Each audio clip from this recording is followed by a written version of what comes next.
rather poetic that as a young graduate student entering the conducting world, I was just across the street at New England Conservatory in 1980, and I saw this orchestra on Friday afternoons and fell in love with this orchestra. And really, this was the first major orchestra sound implanted into my musical world, in my ears. And the fact that I am now on the staff with my picture on the wall and my name on the program, it kind of blows me away. So that part of it is kind of the personal honor part of it for me, and really the humbling part of it. But the other part of the equation is that even though I'm at this stage in my career, I still love doing children's concerts. I love getting kids to fall in love with music. In fact, I love getting anybody to fall in love with music, but most especially kids, because I think they are expecting not to. And to make them realize that this world is also theirs, and to give them the right to be an owner in it is a great thrill for me. I had great fun at the Edison School, even though it was 8:30 in the morning or whatever time it was. I mean, I had a little coffee to sort of get me going. But that's another example of one of those times when you get to catch kids off guard, because who knows what images they create in their mind when they hear that a conductor from the BSO is coming. They know, first of all, it's a grown-up. And they know, second of all, it's a person who typically wears fancy clothes to go to work. They know that it's a person who is participating in this world that, as far as they can tell, is this very serious world of classical music. So I walk in, and I start having fun with these guys and getting to know their names and just being kind of a goofball, really. But it's very calculated behavior with me, with them. And it immediately takes the wall down. Mr. Tom Wilkins.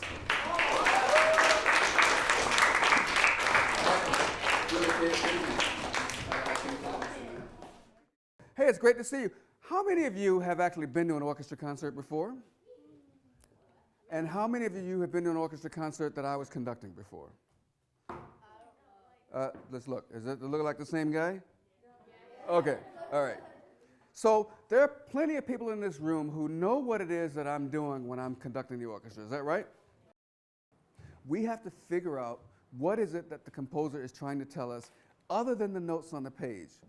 Sometimes the music goes fast because the composer, the person who writes the music for the orchestra, wants us to feel something that's very anxious, nervous about something, or wants us to feel excited about something.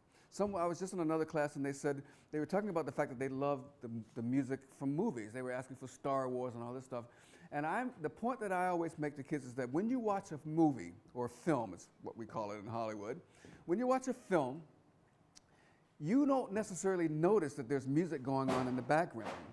But there really is, oh, you're in trouble, but there's always music going on in the background.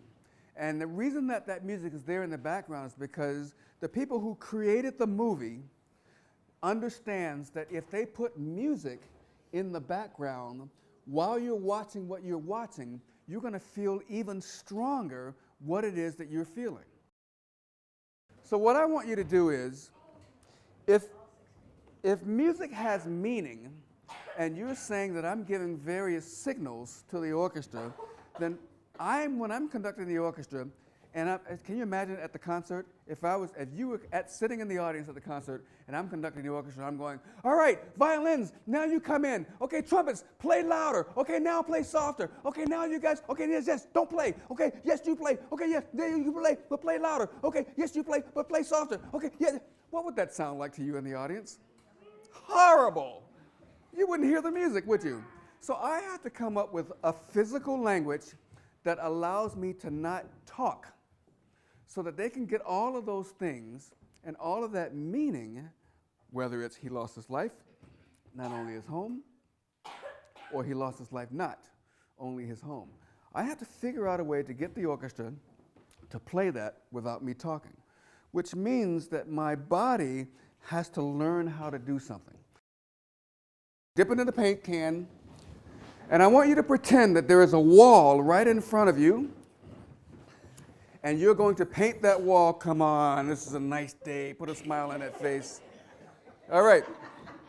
All right, so you're going to pretend that there's a wall right in front of you, and you're going to take one side of the paintbrush, and you're going to go up the wall, and then you're going to flip the paintbrush over, and you're going to go down the wall. Whoa, this is cool. But you're going to do it slowly. Up the wall. Now, wait. Up the wall, flip the paintbrush over, and go back down the wall. Yes, very good. I want you to stand up straight. Don't lean on the table. Don't lean on the chair. Get yourself nice and loose. Here we go. We're ready to go. Okay, up the wall, down the wall, up the wall, and down the wall. Now let's do something really fancy. Let's go from left to right with the paintbrush.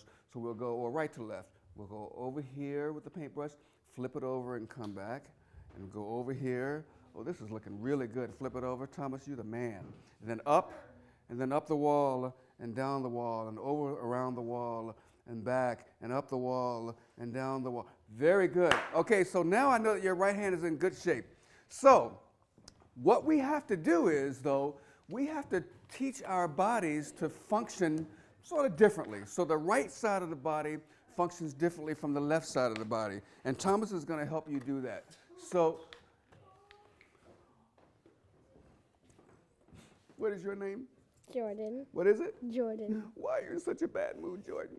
It's going to be okay. All right, here we go. Thomas is going to take my baton, which is a fancy word for stick. Yeah, sorry. That's the best I can do. All right. So the reason that Thomas is going to have a baton in his hand is because in the orchestra, there's a lot of players on stage. And I have to figure out a way, or this Thomas has to figure out a way to make his arm longer so that more people in the orchestra can see his really fancy moves that he's going to do. So we put the baton in his hand, and now his arm becomes even that much longer. All right? So we're going to put the baton in Thomas's hand. Good. Now, watch Thomas, because he is going to take his right hand, and this is what I want you to do too. Hold your right hand out like this. Okay? And then with your right hand, I want you to make a circle. And Thomas will show you this circle. Doesn't have to be a big one, just a nice circle right here. Very good. Very good. Good job. Good. Keep the circle going. Now with your left hand, okay, Thomas, I'm going to be your left hand, and you're just going to worry about your right hand. Now with your left hand, you're also going to make a circle, but the circle is going to be bigger and slower. Keep the right hand circle going. And with your left hand, make a bigger, don't worry about your left hand, just move your right hand. Slower, slower grown-up lady over there. Slow circle, slow circle. Okay, stop. Put your hands down for a second. So one day, when my wife and I buy this house, there's a garage in the backyard and plenty of land. And I think to myself, oh, I am going to have me one sweet vegetable garden. And I found the spot. It was going to be right next to the garage, and the garage was like square. You know, when you're 2 years old and you draw a picture of what a house, this is what it looked. I won't poke you. This is what it looks like. So it had a roof like this, and then a square. That was my garage. So I went up alongside the garage and thought, okay, I'm going to plant peppers. I'm going to plant cucumbers. I'm going to plant tomatoes. I did that forever. And then one year, I thought, wouldn't it be cool if I could grow cherry tomatoes? You know those little tomatoes that you see sometimes in the restaurant? I'd never grown those before, so I thought maybe I'll try to do that. And so I grow these cherry tomatoes, and all summer long, after they ripen, I have tons of cherry tomatoes. I'm giving to my neighbors and stuff. And then in September, I grew up in Virginia, and this is where this house was, as a matter of fact. You have to do what's called picking your last harvest, because just like here, it's going to get to be too cold to garden. And so I go out and I'm going to pick up all the rest of the tomatoes so I can eat them or give them to my neighbors. And I really want the red, juicy ones, because little green tomatoes aren't all that much fun. And while I'm out there in the garden, I notice that there's some red tomatoes that are fantastic. And there's some green tomatoes that are going to be sour and therefore useless to me. And I started to think, this is pretty interesting, because it kind of reminds me of us as human beings.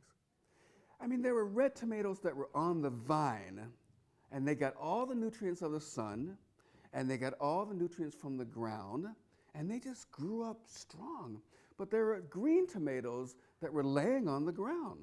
that had fallen off of the vine. And there were other green tomatoes that were on the vine, but they were on the side up against the wall of my garage. Remember I said the roof came down like this? And so they were getting some nutrients from the ground, but they got no rays from the sun. And they were green, they never turned red. And I thought, that happens to us sometimes. It's as if the green tomatoes that were on the ground fell on the ground and said, you know what, I'm just gonna jump off the vine. I don't want to be fed. I don't want to get the nutrients from the ground. This is taking too long. This is too hard. I just quit.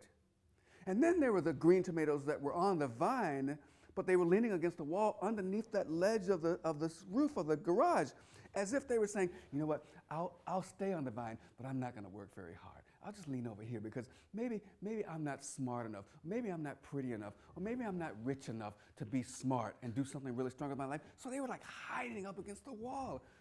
And I thought, God, that is exactly like us. Sometimes there are people who say, you know what? I didn't realize school was going to be this hard. Never mind. I'm not going to do anything with my life. I'm just going to jump off the vine and not finish the work. And then there are others who say, well, I'll go to school because if I don't go to school, I'll get into trouble. But I'm not doing anything when I get there because it's too hard. I'm just going to just sort of hang out. So here's what I'm saying to you, that in this building, you are in the very best place you can be at this time in your life. And I know it seems crazy because sometimes I mean, look at the books in here. There's tons of work to do. But this is your garden. And this is your vine. And if you want to do anything with your life, and I need you to want to do something with your life, because I want to change the world, and I need partners to change the world. And the world is never changed by some big grand thing. It's changed one life at a time, your life at a time. You have to stay on the vine. And by the way, you know where all your nutrients are? See all those books? It's where all your nutrients are to make you strong and to make you smart and to make you whole, and to make you healthy, and to make you productive. You know where your rays of sun are?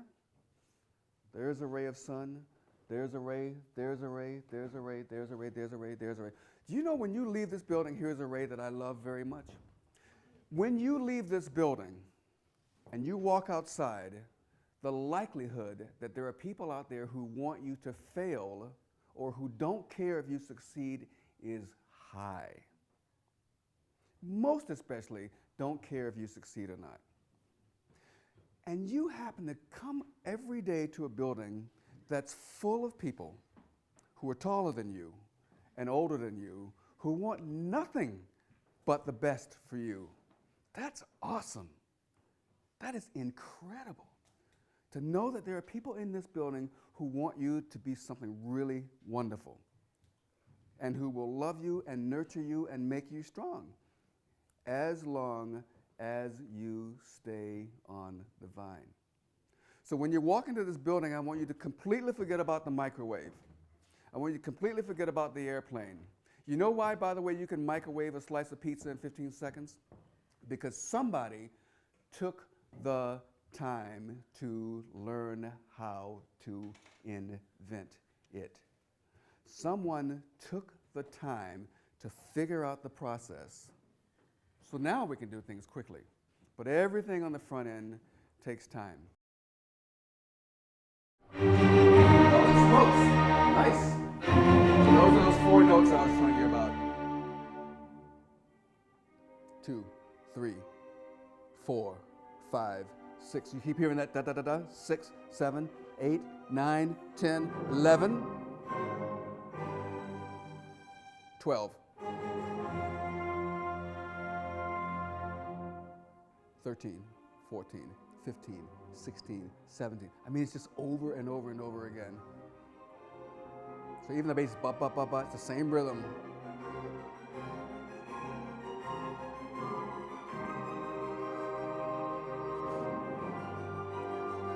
And here's the point. I'm going, ah! It's like, yeah.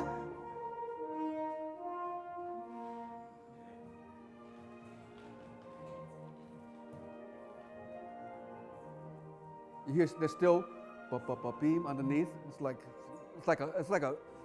a little sister that just won't leave you alone. Oh, a little brother.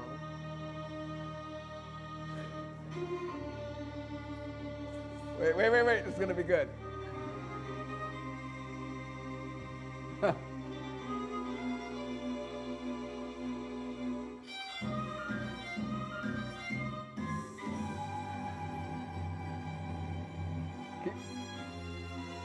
Hey, pause it. Okay, even though the voice has changed in that, the feeling underneath, the chord, the C minor is still there. So even though it's like a language that we are not accustomed to hearing, there's still that sensation of, this is freaky, man. I don't know what this is. It's probably even more freaky in that sonority than it is in the orchestra sonority, because we clearly don't get what that is. Keep going. Oh, yeah. It's more anxious, you know, more nervous.